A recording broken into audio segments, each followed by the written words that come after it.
इससे पहले कि हम आज की आराधना को प्रारंभ करें, आइए अपने सिरों को झुकाएं और परमेश्वर से हम प्रार्थना मांगें। आइए हम प्रार्थना करें। पवित्र पवित्र सेनाओं के यहोवा, विलंब से कोप करने वाले अत्यंत दयालु पिताजी, बड़ी ही दीनता नम्रता के साथ इस संध्या के समय हम अपने सिरों को आपके सम्मुख झुकाए हुए हैं। धन्यवाद देते हैं आपकी बड़ी दया के लिए, आपके अनुग्रह के लिए, आपके प्रेम के लिए, जो अब तक हम सबके जीवन में बना हुआ है। बीते समय से लेकर अब तक आपने हमें संभाला है, बड़ी सहायता आपने हमारे जीवन में दिखाई है, हमको इस जिंदों की पृथ्वी पर सुरक्षित रखा है, अपनी महिमा के लिए हमें इस्तेमाल किया है। उसके लिए हम आपका धन्यवाद देते हैं, आपके नाम की स्तुति करते हैं।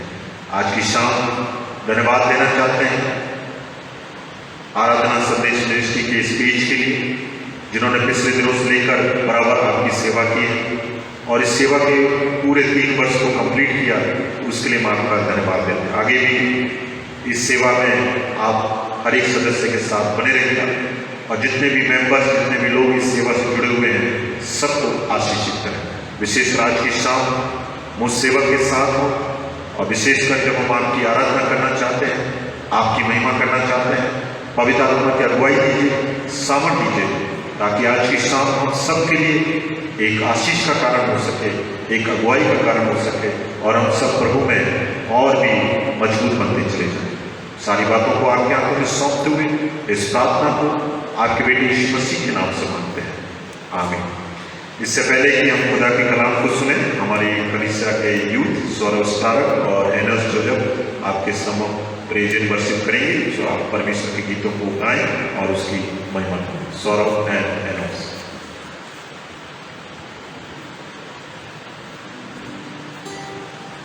आप सभी को जय मसीह की। आइए, ये वक्त है कि हम परमेश्वर की हमको सताइश करें। ना शक्ति से पर मेरी आत्मा के द्वारा बसे, ना तो बसे, ना शक्ति से पर मेरी आत्मा के द्वारा ये पहाड़ टल जाएगा, ये पहाड़ टल जाएगा, ये पहाड़ टल जाएगा मेरी आत्मा के द्वारा।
यीशु मसीह हो महिमा तेरी, गाहे आसमान, गाए ज़मीन। यीशु मसीह हो महिमा तेरी, गाए आसमान, गाए ज़मीन। अंधेरों में तू रोशनी है, तू ही मंजिल, तू रास्ता भी है, तू है जहाँ न कुछ कमी है, तेरा ही नाम जिंदगी है। अंधेरों में तू रोशनी है, तू ही मंजिल, तू रास्ता भी है, तू है जहाँ कुछ कमी है, तेरा ही नाम जिंदगी। हालेलुया,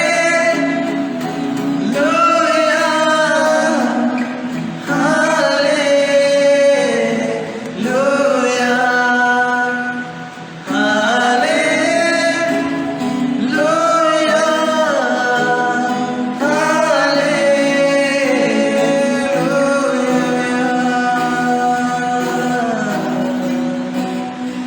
तुझसा कोई नहीं, तुझसा कहीं नहीं, अभी मैं पूरा यकीन, तुझसा कोई नहीं।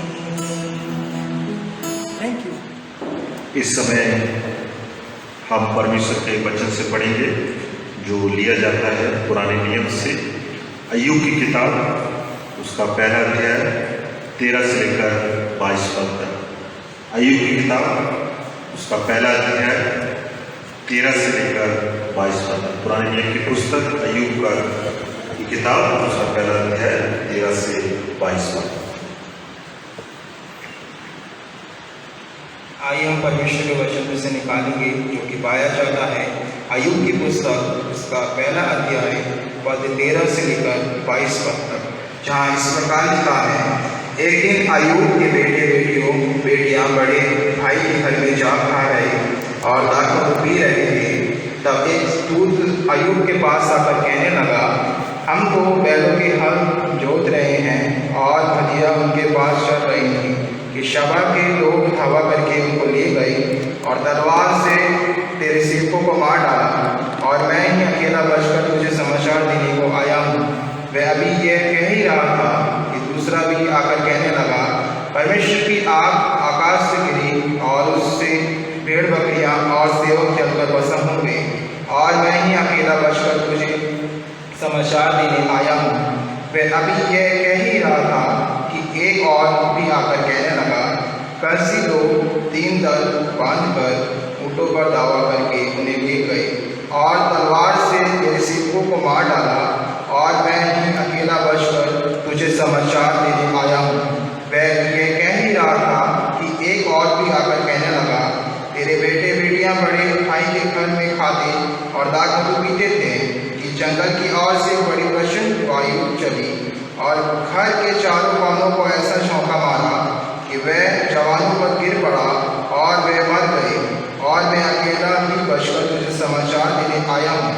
तब अय्यूब उठा और भागा, पाट सिर मुड़वाकर भूमि पर गिरा और दंडवत करके कहने कहा, मैं अपनी माँ के पेट से नंगा निकला और वहीं नंगा लौट जाऊंगा। यहोवा ने लिया और यहोवा ही ने लिया, यहोवा का नाम धन्य है। इन सब बातों में भी अय्यूब ने ना तो पाप किया और ना परमेश्वर पर मूर्खता से दोष लगाए। परमेश्वर से बड़े सारे और सुने जाने पर आशीष करें। आमीन। परमेश्वर का धन्यवाद हो। आज की शाम हम थोड़ा समय विचार करना चाहेंगे कि हम कठिन परिस्थितियों में कैसे प्रभु की आराधना, कैसे हम कठिन परिस्थितियों में प्रभु की हम आराधना कर सकते हैं। कई बार जब परिस्थितियां सब कुछ अच्छी होती है तो हमें आराधना करने में बड़ा आनंद आता है, परंतु कई बार जब परिस्थितियां डिफरेंट होती है, परिस्थितियां कुछ अलग होती हैं, तो कई बार खुदा की आराधना करना को हम छोड़ देते हैं, हमें उसमें इतना इंटरेस्ट नजर नहीं आता। और विशेष आराधना संदेश मिनिस्ट्री के ये जो वर्षिप जो भी चल रहा है, हम देखें कि कैसे हमें कठिन से कठिन परिस्थितियों में भी खुदा की आराधना करनी है। और आज की शाम हम विचार करना चाहेंगे भजन संहिता 34 और 1 में स्पष्ट रूप से लिखा हुआ है, भजन संहिता 34 और 1 में स्पष्ट रूप से लिखा हुआ है कि मैं हर समय यहोवा को धन्य कहा करूंगा, उसकी स्तुति निरंतर मेरे मुख से होती रही। यहाँ पे दाऊद स्पष्ट रूप से कह रहे हैं कि मैं हर समय यहोवा को धन्य कहता हूँ। यहाँ पे उन्होंने कुछ विशेष परिस्थितियों का बखान नहीं किया। हम सब जानते हैं कि दाऊद किस किस परिस्थिति से होकर गुजरे हैं, और जब वो भजन 34 में अपनी भावनाओं को लिख रहे हैं, बता रहे हैं कि मैं हर समय यहोवा को धन्य कहता रहूंगा, उसकी स्तुति निरंतर मेरे मुख से होती रहेगी। भजन 71 और 14 में साम 71 और 14 में लिखा हुआ है, मैं निरंतर आशा लगाए रहूंगा और तेरी स्तुति अधिक अधिक करता जाऊंगा। किस प्रकार से यहाँ पर लेखक बता रहे हैं कि मैं हर परिस्थिति में खुदा को धन्य कहता रहूंगा, हर परिस्थिति में मैं खुदा पर आशा लगाए रखूंगा। क्या आप कठिन समय में परमेश्वर की आराधना करने योग्य हैं या नहीं है, हम अपने आप को जांचें। विकट से विकट परिस्थिति में भी क्या हम खुदा की आराधना कर सकते हैं? यदि आप कर सकते हैं, खुदा की महिमा हो। और खुदा ये चाहता है कि उसके लोग विकट से विकट परिस्थितियों में भी खुदा की आराधना करते चले जाएं। सिर्फ जब परिस्थितियां अच्छी हो, जब परिस्थितियां नॉर्मल हो, जब ही नहीं, परंतु कठिन से कठिन परिस्थितियों में भी हम खुदा की आराधना करने के योग्य बन सके। आज की शाम हमें जांचना है, अपने आप को तैयार करना है, खुदा से तौफीक मांगी, खुदा मुझे ऐसी तौफीक देना कि जब कठिन से कठिन परीक्षाएं, परिस्थितियां भी आए, हम खुदा की आराधना करने वाले हो सके। हम देख रहे हैं पिछले 2 सालों से हम एक विकट परिस्थिति का, महामारी का सामना कर रहे हैं, और इस महामारी के बीच में भी खुदा के लोगों ने निरंतर परमेश्वर की आराधना की है। और परमेश्वर ये चाहता है अपने लोगों से कि उसके लोग कठिन से कठिन परिस्थितियों में भी परमेश्वर की आराधना करते चले जाएं। बाइबल में अय्यूब की पुस्तक जो पाठ अभी पढ़ा गया, सबसे अच्छा उदाहरण यहाँ पर दिया गया। अय्यूब के जीवन से हम सब वाकिफ हैं कि प्रभु के दास ने कैसी कैसी परिस्थितियों का सामना किया, किस प्रकार से वो कठिन से कठिन परिस्थितियों में भी खुदा की आराधना वो करते रहे। और परमेश्वर ही चाहता, देखिए यहाँ पे लिखा हुआ है अय्यूब 1 और 20, 21 और 22 पद में लिखा हुआ, अय्यूब 1 और 20 से 22 पद में लिखा हुआ है। तब अय्यूब उठा और बागा फाड़ा, सिर मुड़ाकर भूमि पर गिरा और दंडवत करके कहा, मैं अपनी माँ के पेट से नंगा निकला और नंगा लौट जाऊंगा।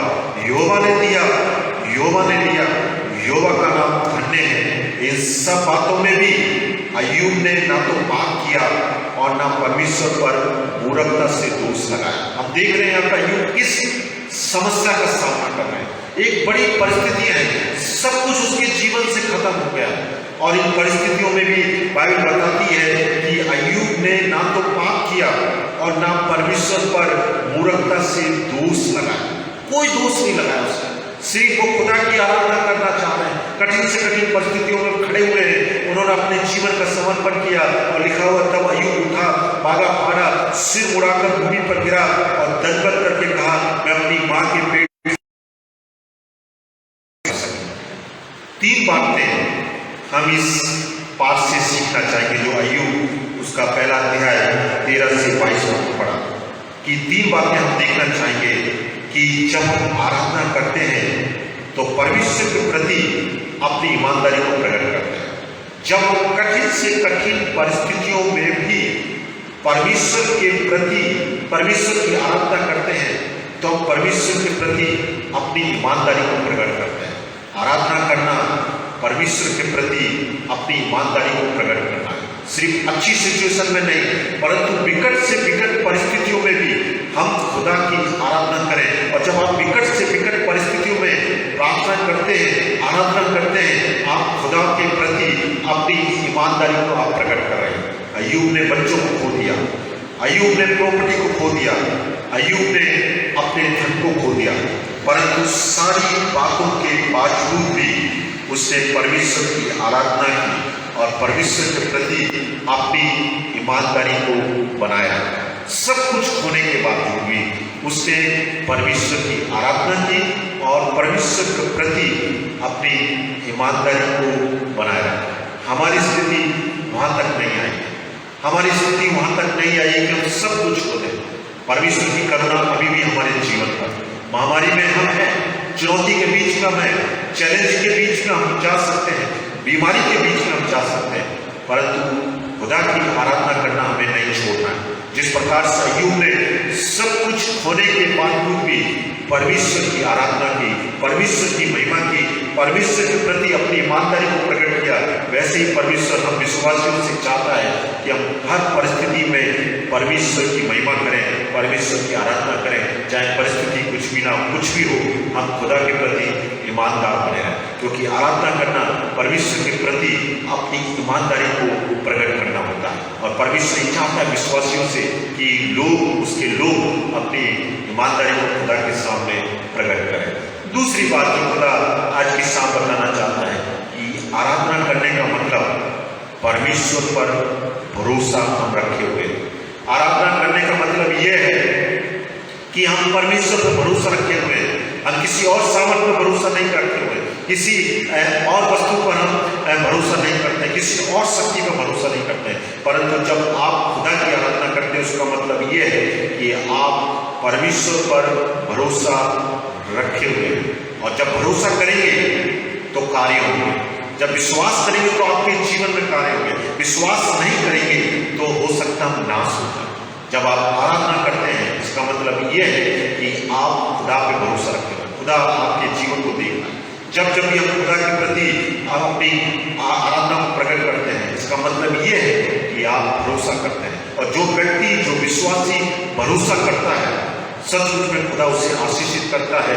और इस महामारी, चाहे चुनौती आ जाए, चाहे और भी कोई बात आ जाए, परमेश्वर उसमें भी अपने अनुग्रह को बनाए रखेंगे। और इसलिए भजन 91 2 से 3 पद में लिखा हुआ है, भजन 91 2 से 3 पद में लिखा हुआ है, मैं यहोवा के विषय में कहूंगा, वो मेरा शरण स्थान और गढ़ है, वो मेरा परमेश्वर है, मैं उस पर भरोसा रखूंगा, वह तुझे भेड़िए के जाल से और महामारी से बचाए। यहाँ पे भजनकार कह रहे हैं कि मैं यहोवा के विषय में कहूंगा, वो खुदा की आराधना कर रहे हैं, महिमा कर रहे हैं, वो मेरा शरण स्थान और गढ़ है, वो मेरा भरोसा है, वो मेरा परमेश्वर है, मैं उस पर भरोसा रखूंगा और वह तुझे भेड़िए के जाल से और महामारी से बचाए।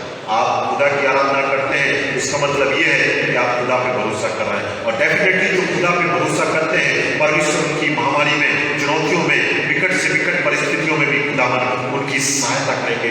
आप निरंतर विकट से विकट परिस्थिति में भी खुदा की आराधना करते जाएं। हमें पीछे नहीं हटना है, हमें खुदा पे दोष नहीं लगाना है, परंतु अपनी ईमानदारी को प्रकट करना है, खुदा की आराधना करनी है, उस पर भरोसा रखना है और आप जीवन में आगे बढ़ते चले जाएं। अय्यूब ने सब कुछ खो दिया, पर उसने भरोसा रखना, आराधना करना नहीं छोड़ा, और इसलिए खुदा की सामर्थ्य उसके जीवन में काम करते हैं।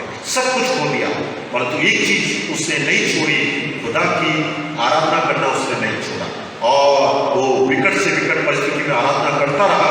और इसलिए खुदा की पावर, खुदा की सामर्थ्य उसके जीवन में काम करती चली।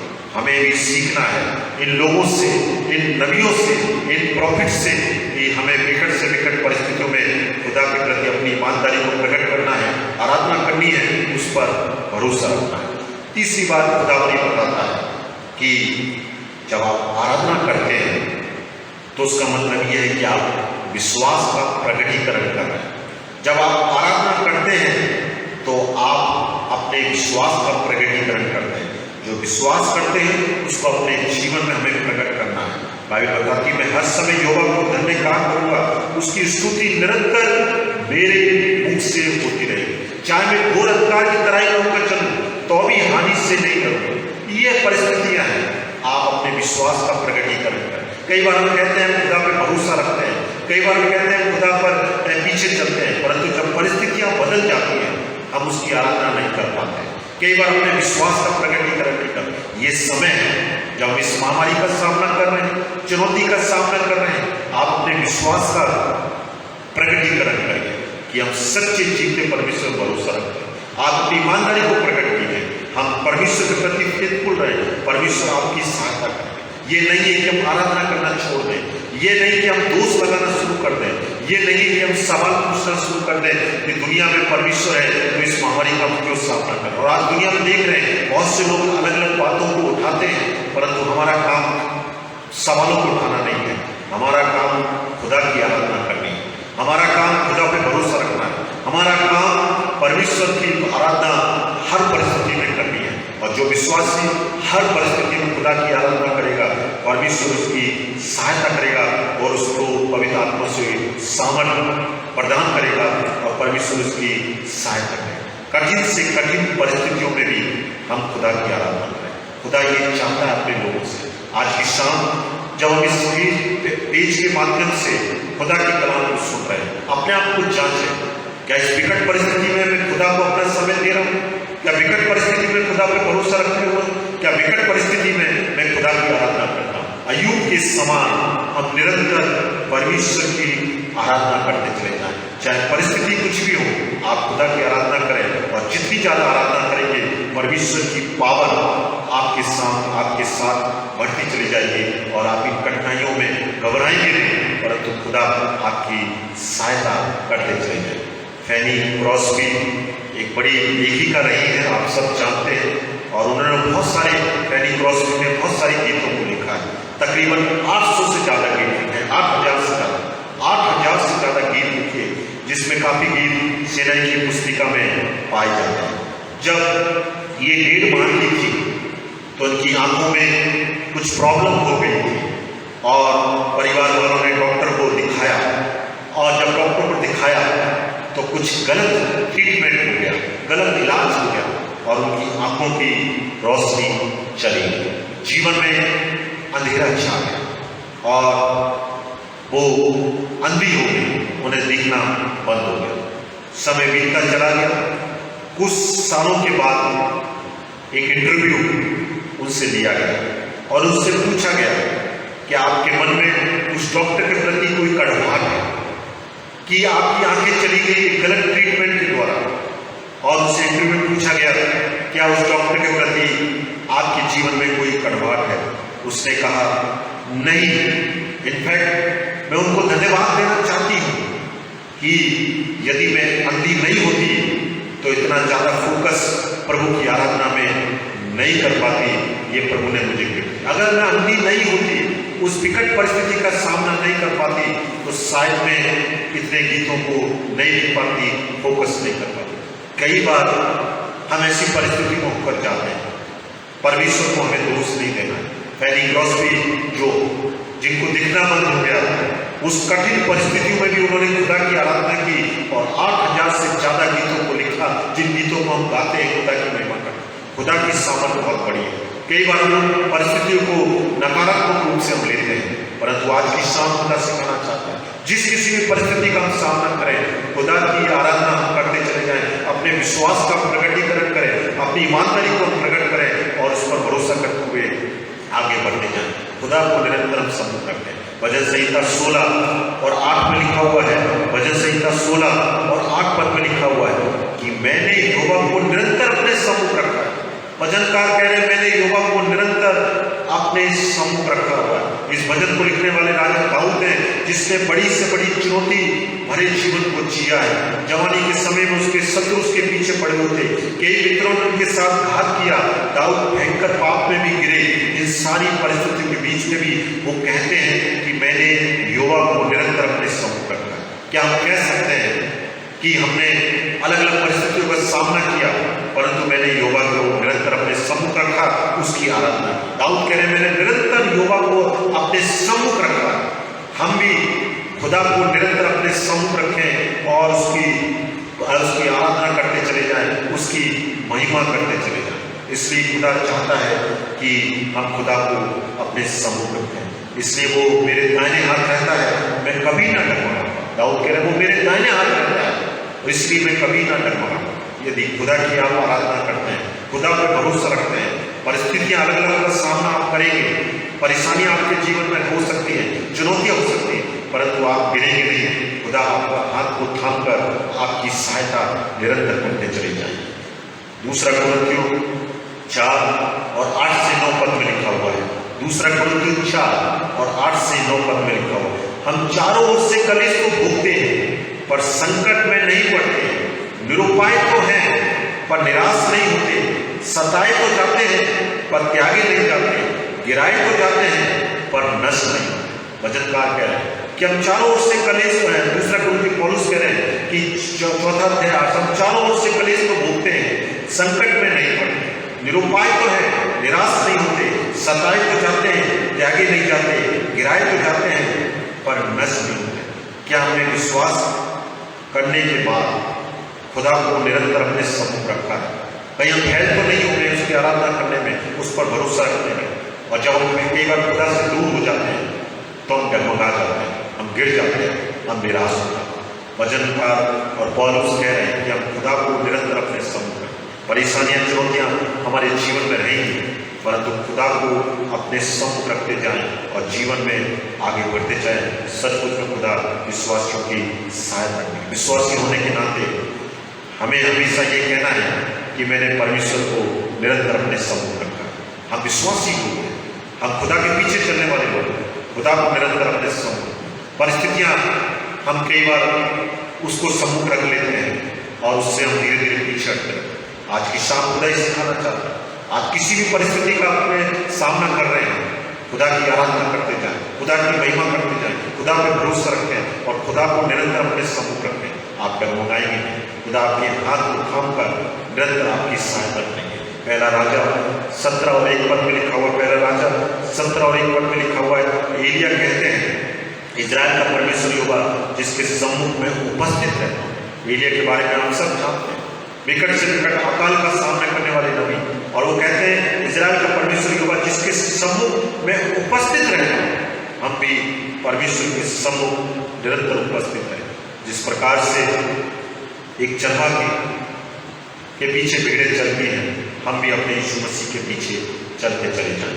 यशायाह 26 और 7 पद में लिखा हुआ है, यशायाह 26 और 7 पद में लिखा हुआ है, धर्मी का मार्ग सच्चाई है, तू जो स्वयं सच्चाई है तू धर्मी की अगुवाई कर। धर्मी का मार्ग सच्चाई, तू जो स्वयं सच्चाई है तू धर्मी की अगुवाई कर। परमेश्वर हमारी अगुवाई करते हैं, परमेश्वर हमारी सहायता करते हैं। यदि विकट से विकट परिस्थिति में भी हम खुदा की आराधना करेंगे, उस पर भरोसा रखेंगे, परमेश्वर हमारी अगुवाई करेंगे, परमेश्वर हमारी सहायता करेंगे। धर्मी का मार्ग सच्चाई है, तू जो स्वयं सच्चाई है तू धर्मी की अगुवाई करता है। हमारा फोकस कहाँ है? हमारा कॉन्फिडेंस कहाँ है? क्या हम सचमुच में विकट से विकट परिस्थिति में भी खुदा की आराधना करते हैं, उस पर भरोसा रखते हैं? प्रारंभिक कलीसिया के बारे में हम सब जानते हैं, बुक ऑफ एक्ट्स को पढ़ना पड़ा है।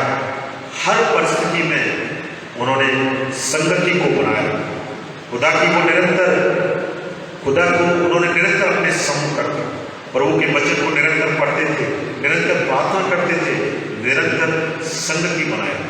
हम देखते हैं कि वो प्रारंभिक कलीसिया जो अभी नई नई तैयार हुई थी, ऐसा नहीं है कि उनके सामने कोई परिस्थितियां नहीं रही होंगी, परेशानी नहीं रही, परंतु दिन प्रतिदिन वो मिलते, संगति करते, आराधना करते, खुदा के वचन को पढ़ते और महिमा करते, और इसमें परमेश्वर उनकी अगुवाई करता चला गया, परमेश्वर उनकी सहायता करता चला गया, परमेश्वर उन्हें बढ़ाता चला गया। हम कई बार विश्वासी परिस्थितियों को देखकर हम रुक जाते हैं, घबरा जाते हैं। जिस प्रकार से इजराइली लोग लाल समुद्र को देखकर घबरा गए, वो मूसा को कोसने लगे, प्रभु को कोसने लगे और वो घबरा गए, परंतु मूसा ने कहा, खड़े खड़े तुम उद्धार के काम को देखो, और परमेश्वर ने वास्तव में हम भी परिस्थितियों को देखकर घबराए ना, परंतु खुदा की आराधना करते रहे, खुदा पे भरोसा रखते रहे, जीवन में आगे बढ़ते जाए। ये खुदा हमारे इस कॉन्फिडेंस को चाहता है, इस विश्वास को चाहता है। भजन संहिता 16 और 11 पद में लिखा हुआ है, भजन संहिता 16 और 11 पद में, तू मुझे जीवन का रास्ता दिखाएगा, तेरे निकट आनंद की बलबुली। तू मुझे जीवन का रास्ता दिखाएगा, तेरे निकट आनंद की बलबुली। हम जितना ज्यादा खुदा के नजदीक रहेंगे, आनंद बढ़ता चला जाए। जितना ज्यादा खुदा से दूर रहेंगे, आनंद में कमी पाएंगे। इसलिए प्रभु कहता रिजॉइस इन द लॉर्ड, प्रभु का वचन कहता प्रभु में सदा आनंदित। हम खुदा में निरंतर आगे बढ़ते चले। भजन संहिता 16 और 11 में लिखा हुआ है, तू मुझे जीवन का रास्ता दिखाएगा, तेरे निकट आनंद की भरपूरी है। याकूब 4 और 8 में लिखा हुआ है, याकूब 4 और 8 में, परमेश्वर के निकट आओ तो वह भी तुम्हारे निकट आएगा। परमेश्वर के निकट आओ, वह भी तुम्हारे निकट आए। हम दूर बने रहते हैं, हम कई बार अपनी परेशानी में फंसे रहते हैं, हम भरोसा नहीं करते, हम आराधना नहीं करते। अय्यूब के जीवन से हमने देखा कि उन्होंने किस विकट परिस्थिति में भी परमेश्वर की आराधना की और जीवन में वो आगे बढ़ते चले गए। रोमियो 8 और 31 पद में लिखा हुआ, रोमियो 8 और 31 पद में, अतः हम इन बातों के विषय में क्या कहें, यदि परमेश्वर हमारी ओर है तो हमारा विरोधी कौन हो सकता। अतः बातों के विषय में क्या कहें, यदि परमेश्वर हमारी ओर है तो हमारा विरोधी कौन हो सकता है। आज की शाम खुदा हम सबको ऐसी तौफीक दे, अपने आप को जांचें, क्या निरंतर हम खुदा की आराधना कर रहे हैं, क्या निरंतर खुदा के प्रति अपनी ईमानदारी को प्रकट कर रहे हैं, निरंतर हम भरोसा रखे हुए हैं, निरंतर हम विश्वास का प्रकटीकरण कर रहे हैं। किसी भी परिस्थिति में आपको प्रभु के नजदीक आए, प्रभु की आराधना करें। आज दुनिया में हम देख रहे हैं महामारी चुनौतियां हैं, परंतु फेसबुक के माध्यम से, व्हाट्सएप के माध्यम से खुदा की आराधना निरंतर चल रही है और बहुत से लोग आशीष को प्राप्त कर रहे हैं। आज जब आप इस वचन को सुनते हैं, हम अपने जीवन में उस कॉन्फिडेंस को लाएं, उस विश्वास को लाएं कि चाहे किसी भी परिस्थिति में सोकर गुजरे, हम खुदा की आराधना करना नहीं छोड़े, हम उसके पीछे चलते रहेंगे, उस पर विश्वास करेंगे और जीवन में परमेश्वर पर अवश्य हमारी सहायता करेंगे। परमेश्वर इस वचन के द्वारा हमें आशीषित करे और जीवन में हम मजबूती के साथ खड़े रहें। खुदा ने हमें कमजोरी की आत्मा नहीं, डर की आत्मा नहीं, परंतु सामर्थ्य की आत्मा नहीं, और निरंतर आराधना करें, परमेश्वर भरोसा रखें, उसके वचन को पढ़ते रहें, संगति बनाए रखें और जीवन में आगे बढ़ते जाएं। शैतान कई बार हमें परिस्थितियों में जकड़ेगा, परेशानी आएंगी, चुनौतियां आएंगी, परंतु जो लोग खुदा पे भरोसा रखते हैं वो सचमुच में बड़ी भलाई को अपने जीवन में देखने पाएंगे। आइए अपने सिरों को झुकाएं और खुदा से हम प्रार्थना मांगें। प्रभु जी, हम आपका धन्यवाद देते हैं, आपके नाम की स्तुति करते हैं, क्योंकि आप हमारे स्वर्गीय पिता हैं। धन्यवाद देते हैं आपके जीवित वचन के लिए, जो आज भी हमसे बातचीत करते हैं, हमारे ईमान को मजबूत बनाते हैं। हमें शरीर को ऐसे टॉपिक में चाहे किसी भी परिस्थिति का सामना करें, आपकी आराधना करना ना छोड़े, आप पर भरोसा करना ना छोड़े, अपने विश्वास का निरंतर प्रकटीकरण करें और योगा को अपने निरंतर अपने सम्मुख बनाए रखें। खुदावन हमें तौफीक दें। इस समय हम कोरोना महामारी से खुदा परमेश्वर के बीच में से होकर गुजरे हैं, परंतु आपने हमें छोड़ा नहीं, त्यागा नहीं, बड़ी आशीष हमारे जीवन में दिखाई। बहुत से विश्वासी लोग हैं, खुदा हम सबको आशीषित करें। यदि कोई किसी परिस्थिति का सामना कर रहा है, अय्यूब के समान वो विश्वास उनके जीवन में डालिए, ताकि वो हर परिस्थिति में भरोसा करें, विश्वास करें और जीवन में आगे बढ़ते चले जाएं। आराधना संदेश दृष्टि के लिए धन्यवाद देते हैं, जो आपकी सेवा करते हैं, आपके वचन को बांटते हैं। ब्रदर ईडीसी, उनके परिवार को सबको आशीषित करें, ताकि पिता परमेश्वर जो सेवा, जो जिम्मेदारी उन्हें मिली है, वो बहुतों तक पिता परमेश्वर एक आशीष का कारण बने और आपकी महिमा होने वाली। हम सबको आशीषित करें। आज की आराधना में जितने भी लोगों ने सहयोग किया, हमारे जवानों के लिए, हमारी कलीसिया के लिए, सबको आशीषित करें। इसी प्रकार से हम खुदा के कलाम को बांटते चले जाएं, आपकी सेवा करते चले जाएं और बहुतों तक पिता परमेश्वर आपके कलाम को पहुंचाएं। बहुत से लोग निराशा में, दुख में, परेशानी में, वहां तक ये कलाम पहुंच सके, लोग आपकी नजदीकी में आए। शैतानी परिस्थितियों को पिता परमेश्वर हथियार के रूप में इस्तेमाल ना करें, परंतु आपकी सामर्थ्य और भी बताई से काम करने वाली हो सके। सारी बातों के लिए आपका धन्यवाद देते हुए इस प्रार्थना को आपके बेटे यीशु मसीह के नाम से मांगते, जिसने कहा जब प्रार्थना करो तो इस प्रकार से किया, ऐ हमारे बाप, तू जो आसमान पर है, तेरा नाम पाक माना जाए, तेरी बादशाह आए, तेरी मर्जी से आसमान पर पूरी होती जमीन पे भी। हमारे रोज को आज हमें दे, जिस तरह कसूरों को माफ करते हैं, तू भी हमारे कसूरों को माफ कर। हमें अजमाइश से न डाल, बल्कि बुराई से बचा, क्योंकि बादशाह कुदरत जगह हमेशा आमीन। अब हमारे परमेश्वर मसीह का पूरे पिता परमेश्वर का प्रेम और पवित्र आत्मा की सेवा करना हम सब विश्वासियों के साथ अब से लेकर सर्वदा तक होती रहे। आमीन। God bless you. प्रभु आपको आशीष दे। निरंतर प्रार्थना करते रहे। जिस किसी परिस्थिति में खुदा की आराधना करेंगे तो सचमुच में खुदा आपको आशीष देगा। God bless you. Thank you.